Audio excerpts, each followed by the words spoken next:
ഗോളിലെ ലങ്കയായിരുന്നില്ല കൊളംബോയിലേത്. Follow on ചെയ്യപ്പെട്ടിട്ടും അസാമാന്യ പോരാട്ട വീര്യത്തോടെ ലങ്ക കളിച്ചു. അത് തകർക്കാൻ ഇന്ത്യയുടെ പേരുകേട്ട ബൗളിങ്ങിനായില്ല. വിജയത്തോളം പോകുന്ന സമനിലയോടെ ലങ്ക മടങ്ങുമ്പോൾ തിരിച്ചടി ഇന്ത്യക്കാണ്. പരമ്പര നേടിയ സന്തോഷത്തോടെയല്ല, മറിച്ച് ജയിക്കാനാവാത്തതിൻ്റെ നിരാശയുമായാണ് ഗില്ലും സംഘവും മടങ്ങുന്നത്. പരമ്പര തൂത്തുവരാനാവാതെ വന്നതോടെ ലോക ടെസ്റ്റ് ചാമ്പ്യൻഷിപ്പ് ഫൈനൽ സാധ്യതകൾക്ക് മങ്ങലേറ്റു. മാത്രമല്ല, മത്സരത്തിൽ ലങ്കയെ ഫോളോ ഓണിനയച്ച തീരുമാനവും വിമർശിക്കപ്പെട്ടു. ലങ്കയെ ഫോളോ ഓണിനയക്കാതെ ഇന്ത്യ രണ്ടാം ഇന്നിംഗ്സിൽ ബാറ്റിങ്ങിന് ഇറങ്ങണമെന്നായിരുന്നു പലരും ചൂണ്ടിക്കാട്ടിയത്. ആ വിമർശനങ്ങൾക്ക് പക്ഷേ ഗില്ലിന് കൃത്യമായ മറുപടിയുണ്ട്. ഫോളോ ഓൺ തിരിച്ചടിച്ചെന്ന് ഞാൻ പറയില്ല.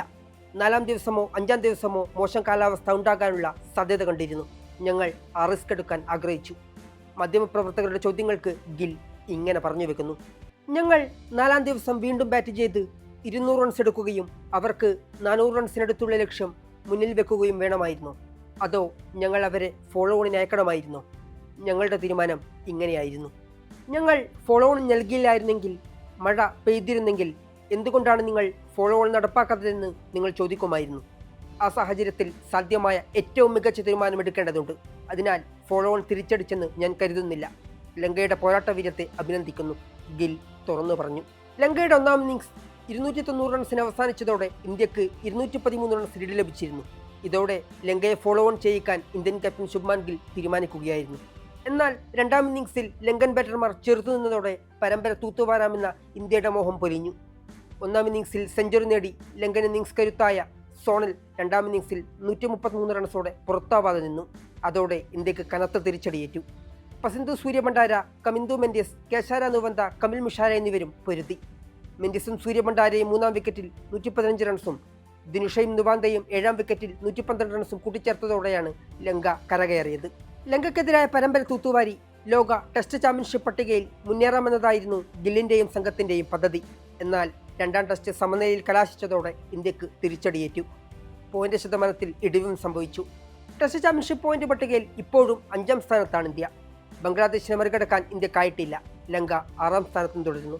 11 മത്സരങ്ങളിൽ നിന്ന് 5 ജയവും 4 തോൽവിയും 2 സമനിലയുമടക്കം 68 പോയിന്റുമായി 5-ാം സ്ഥാനത്താണ് ഇന്ത്യ. നിലവിൽ 51.52 പോയിന്റ് ശതമാനം. നേരത്തെ ഉണ്ടായിരുന്ന പോയിന്റ് ശതമാനം 53.33 ആയിരുന്നു. ലങ്കൻ ടെസ്റ്റ് സമനിലയായതോടെ പോയിന്റ് ശതമാനത്തിൽ ഇടിവുണ്ടായി. ബംഗ്ലാദേശാണ് പട്ടികയിൽ 4-ാമത്.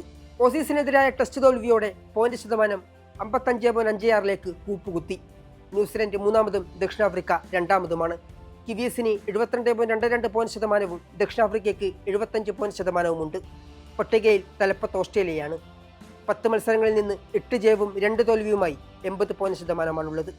ഇന്ത്യയെ സംബന്ധിച്ച് വരാനിരിക്കുന്ന മത്സരങ്ങൾ അതിനിർണായകമാണ്. 7 മത്സരങ്ങളാണ് ഇന്ത്യക്ക് ബാക്കിയുള്ളത്. ന്യൂസിലൻഡിൽ 2-ഉം ഓസ്ട്രേലിയക്കെതിരെ നാട്ടിൽ 5 ടെസ്റ്റും. എല്ലാ മത്സരങ്ങളും ജയിച്ചാൽ ഇന്ത്യക്ക് ടെസ്റ്റ് ചാമ്പ്യൻഷിപ്പ് ഫൈനലിന് യോഗ്യത നേടാം. വിജയങ്ങളുടെ എണ്ണം കുറയും തോറും ഇന്ത്യയുടെ ഫൈനൽ സാധ്യതകൾക്ക് മങ്ങലേൽക്കും.